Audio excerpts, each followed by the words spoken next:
সকলেই দেখুন কিভাবে সুস্বাদু লোভনীয় এবং ভিটামিনে ভরপুর মায়া মাছ তৈরি করা হয়। তার জন্য প্রথমে মায়া মাছগুলিকে কেটে নেব। কেটার পর সেগুলো গরম তেলে ভেজে নিতে হবে।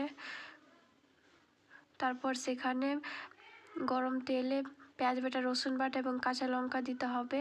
তারপর সেখানে গোটা কাঁচা লঙ্কা দিতে হবে। তারপর টমেটো দিয়ে সেগুলিকে একটু নড়াচড়া করতে হবে। টমেটোগুলি যখন সিদ্ধ হয়ে আসবে তখন সেখানে ভাজা মাছগুলি দিয়ে দিতে হবে। এবার এই মাছগুলিকে 5 মিনিট ঢেকে রাখার পর সেখানে সামান্য পরিমাণ জল দিয়ে দিতে হবে সেগুলি সিদ্ধ হওয়ার জন্য।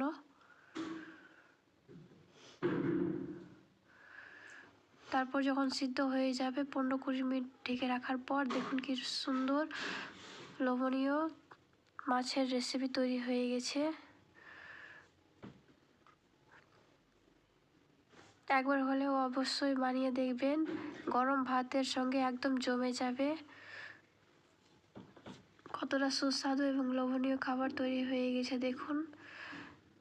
কত সহজ সরলভাবে এরকম রেস্টুরেন্টের মতো খাবার তৈরি হয়ে গেছে।